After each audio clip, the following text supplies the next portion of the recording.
안녕하세요, 퓨황입니다. 오늘은 퓨어황이지만 작가 황지연으로서 여러분들의 고민을 조금 제가 덜어드리고자 이렇게 고민 상담소 영상을 찍게 됐어요. 여러분들께 제가 고민을 미리 받아봤었는데요. 채택이 되지 못한 고민들도 있긴 하지만 상당 부분 겹치는 고민들이 많았기 때문에 본인이 보낸 고민이 채택이 되지 않았더라도 아마 이 영상을 끝까지 시청하시면 큰 도움이 되리라고 믿습니다. 그럼 바로 고민 시작해볼게요. 첫 번째 고민 먼저 제가 읽어보겠습니다. 저는 연애의 공백기가 짧은 편인데요. 외로움이 커서 그 시간을 이겨내지 못하고 급하게 새로운 연애를 시작해서 쉽게 상처를 받습니다. 라고 고민을 보내주셨는데요. 근데 고민 안에 답이 나와 있습니다.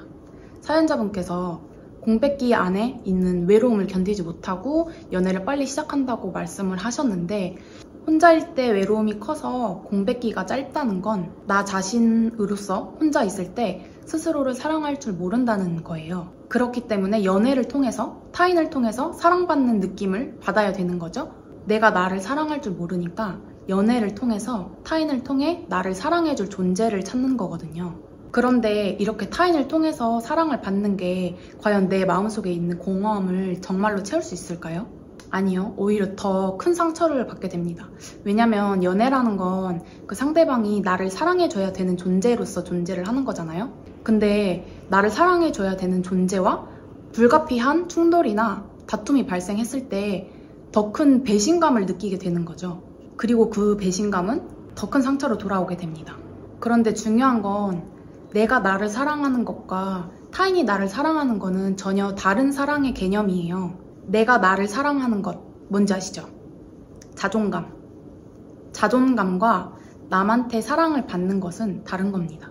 연애하기에 앞서서 본인의 자존감을 먼저 만들어내는 게 중요하다고 생각을 해요. 연애는 내가 나 홀로 있어도 괜찮을 때, 나만의 시간을 잘 보낼 수 있을 때, 그때 시작하는 게 맞습니다. 내가 스스로 안정이 되고 건강한 마음을 가지게 되면 저절로 건강한 마음을 가진 사람을 볼 수 있는 눈을 가지게 돼요. 그런 말들 많이 하잖아요. 좋은 사람을 만나려면 나 먼저 좋은 사람이 되어야 한다. 그 말의 뜻은 내가 먼저 좋은 사람이 되어야지 그런 사람을 알아볼 수 있는 눈을 가지게 되기 때문에, 그러니 사연자분께서는 그 연애 사이에 있는 공백기를 내가 연애를 하고 있지 않다, 사랑받고 있지 않다라고 생각하지 마시고 내가 나 혼자서 나를 지킬 줄 아는 시간을 만든다 라고 생각을 하셔야 돼요. 근데 자존감이라는 게 그렇게 쉽게 생기는 건 아니거든요. 그렇기 때문에 조금 시간이 걸리더라도 혼자만의 견고한 시간을 좀 보내셔서 스스로를 잘 다져내시기를 바랍니다. 그 뒤에 해도 연애는 늦지 않아요. 내가 나를 먼저 사랑할 줄 알아야지 누군가에게도 사랑을 잘 받을 수 있거든요. 그런 사연자분이 되셨으면 좋겠습니다. 그 다음 고민 읽어보겠습니다.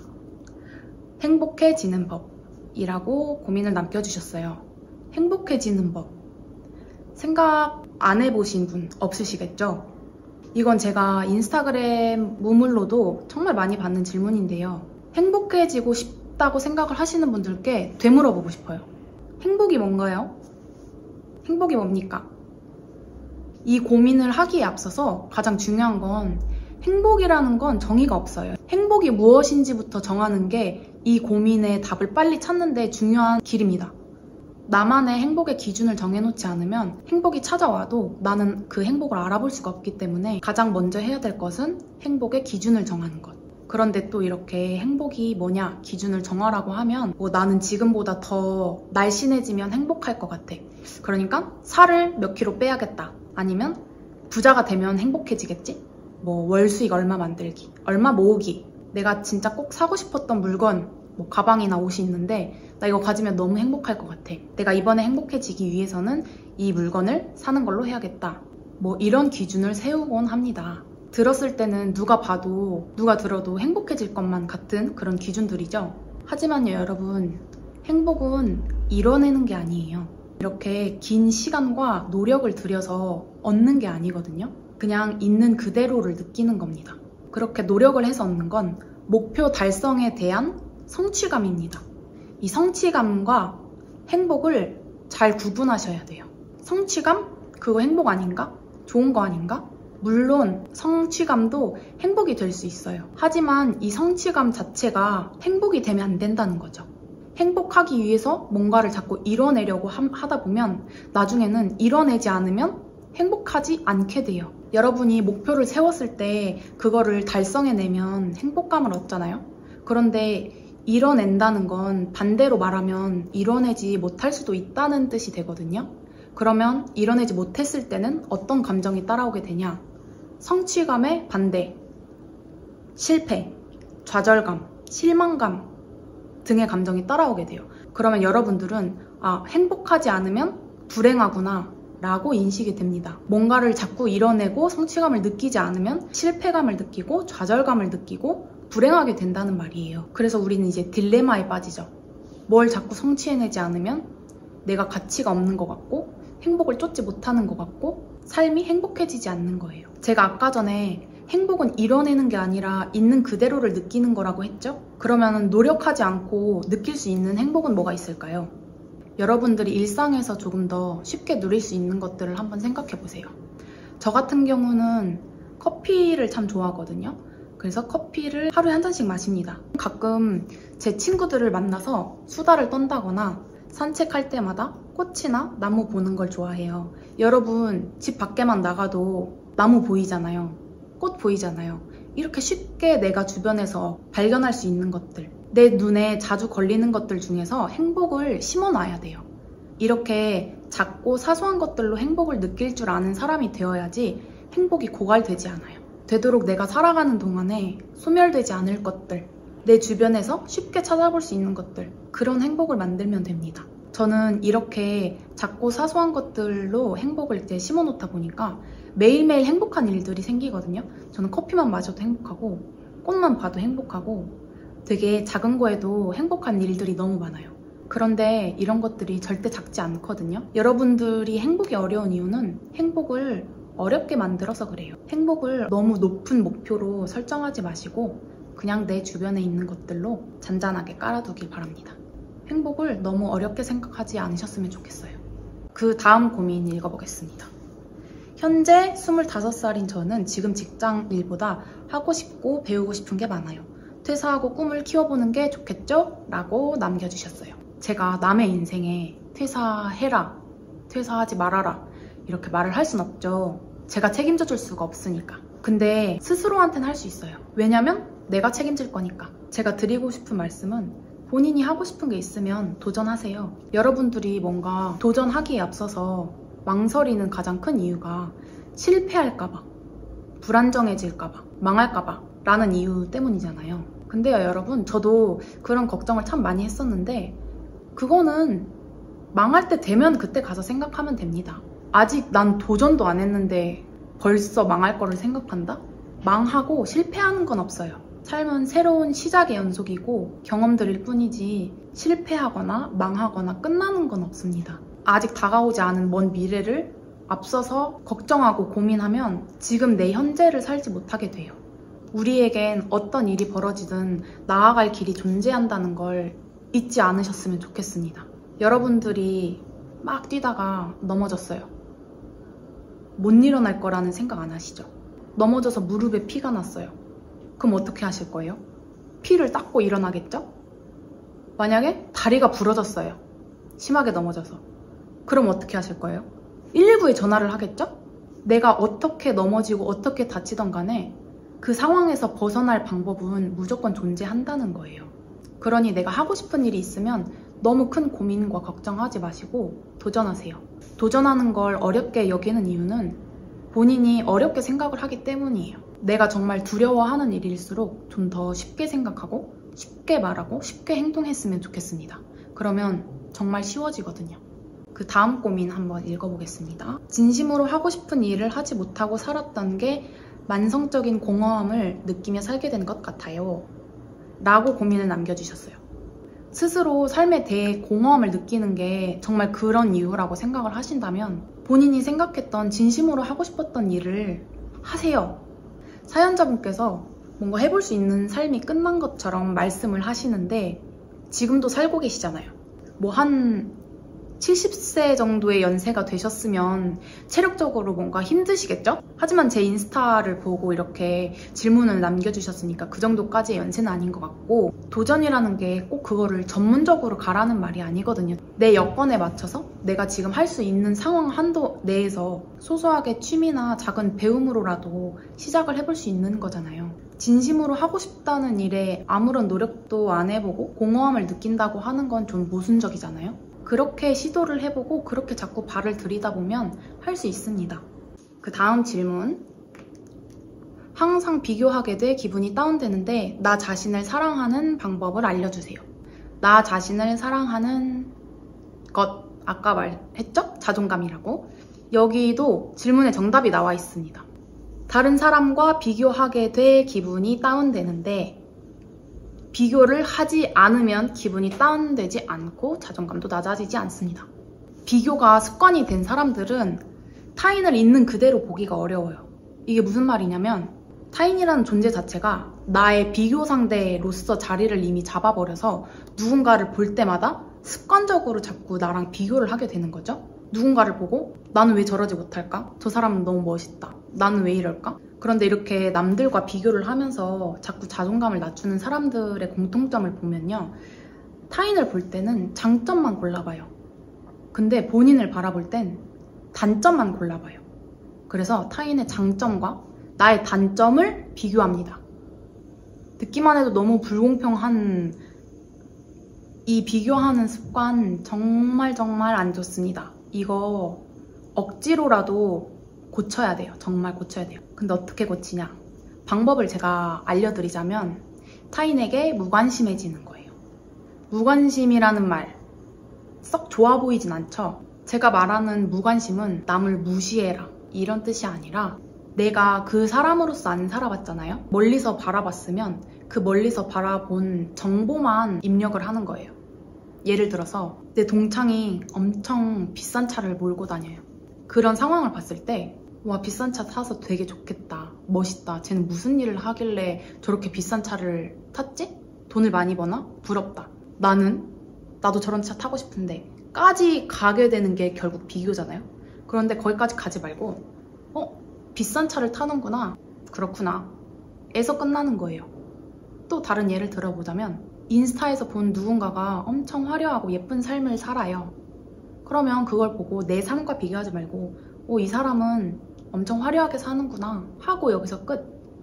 그냥 정보만 입력을 하고 솔직히 입력할 필요도 없어요. 정보가 이미 눈에 들어왔으니까 알게 되긴 하겠죠? 근데 너무 깊게 입력하지 말고 그냥 그렇구나 하고 넘기는 거. 이게 바로 무관심이거든요. 나는 타인을 볼 때 그 타인의 정말 빛나고 예쁜 모습만 바라보게 돼요. 하지만 중요한 건 세상에 빛으로만 이루어진 존재는 없어요. 나에게도 장점과 단점이 있듯이 그 타인에게도 장점과 단점이 분명히 있거든요. 타인에 대한 단점까지 생각을 할 필요는 없지만 그냥 그 빛나는 모습을 보고 그렇구나 하고 넘겨버리세요. 솔직하게 누가 잘나고 멋있든 간에 나랑 상관없잖아요. 그쵸? 누가 돈 진짜 잘 벌고 누가 엄청 잘 나가. 그 나랑 무슨 상관이야? 나랑 절대 상관이 없어요. 그럼 어떻게 하냐?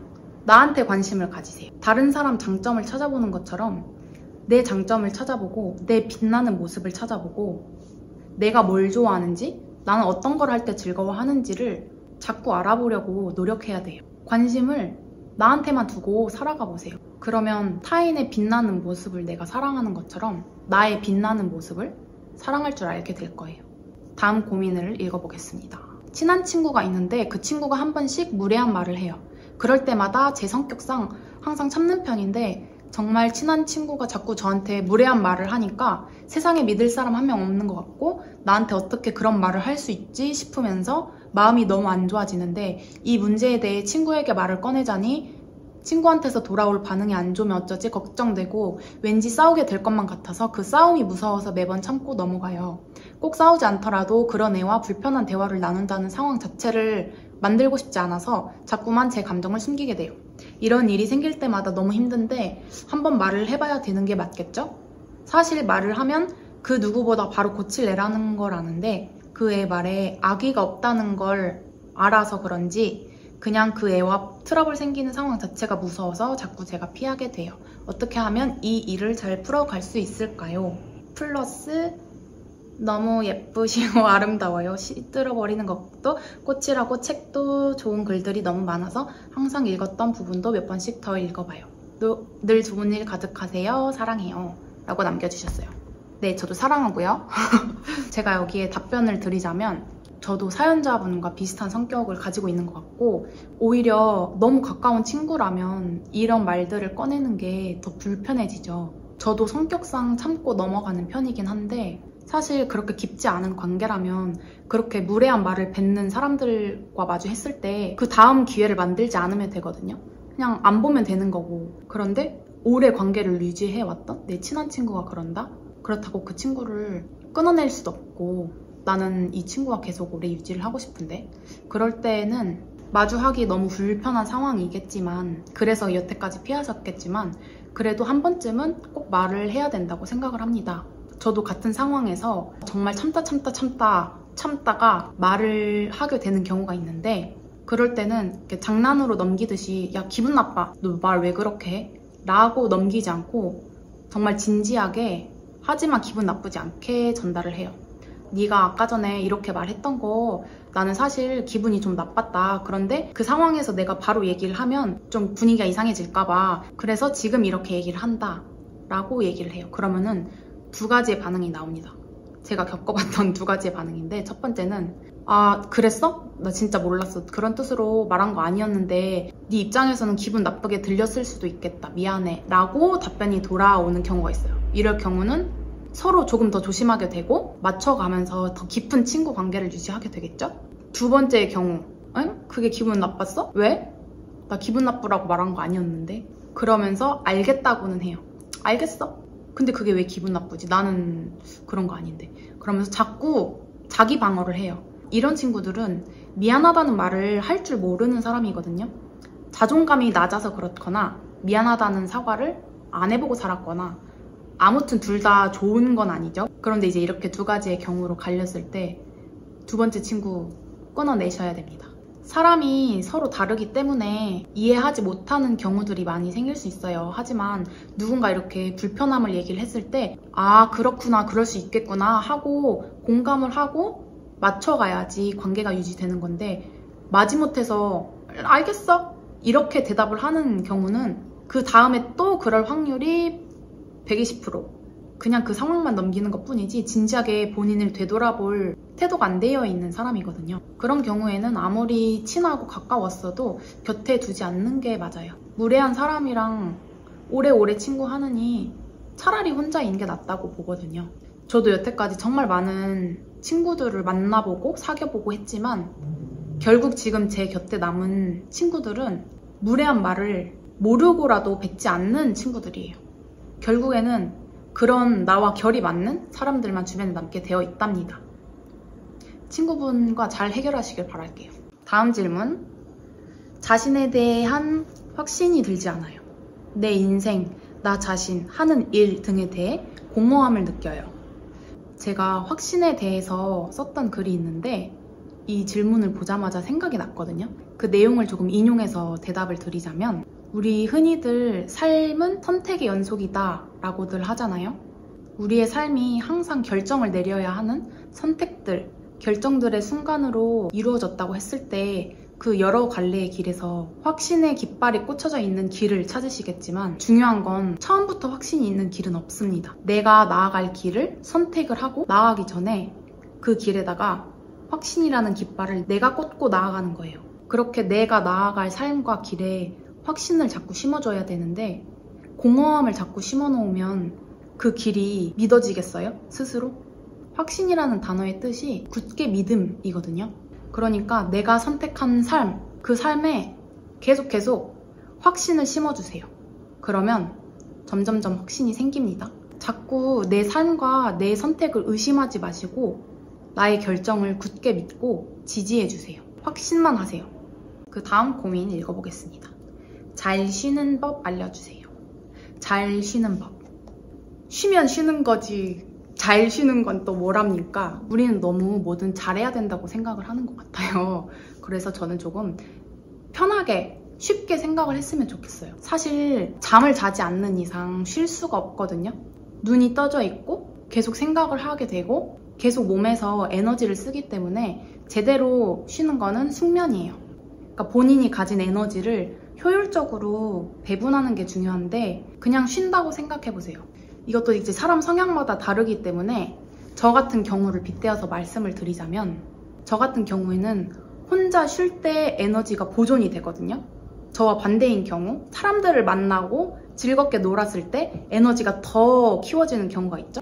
내가 어떤 성향인지를 파악을 해서 내가 가진 에너지 한도 내를 벗어나지 않고 이 안에서 할 수 있는 것들, 저는 혼자서 하는 거라면 뭐든지 괜찮아요. 쉴 때 혼자서 영화 보는 것도 저는 쉬는 거고, 혼자 책 읽는 것도 쉬는 거고, 혼자 카페 가는 것도 쉬는 거고, 아무튼 저 혼자 있을 때는 이 에너지가 보존이 잘 돼요. 본인이 가진 에너지가 어느 정도의 양인지를 생각을 하시고, 이 범위를 벗어나지 않는 한도 내에서 너무 머리 쓰지 않고 너무 체력 쓰지 않고 본인의 성향을 잘 파악하시고 그 쉬는 시간들을 본인이 좋아하는 것들로 많이 채워보시면 좋을 것 같습니다. 여러분, 이렇게 오늘 여러분들의 고민을 쭉 들어보게 됐는데 사실 답변 못하는 것들도 있어가지고 조금 마음에 걸리긴 해요. 다음번에 또 기회가 된다면 이렇게 고민 상담소를 열어보도록 하겠습니다. 아무튼 제가 말씀드린 대답들이 여러분들께 얼마나 도움이 될지는 모르겠지만 이렇게 서로 나누고 누군가의 의견도 들어보는 게 성장하는 데 참 큰 도움이 된다고 생각을 해요. 제가 오늘 했던 말들이 조금이라도 도움이 되셨다면 제가 쓴 책들도 한번 읽어보시길 추천을 드립니다. 그럼 오늘은 여기서 마무리하도록 하겠습니다. 지금까지 영상 시청해주셔서 감사드리고 다음에 또 만나요. 안녕!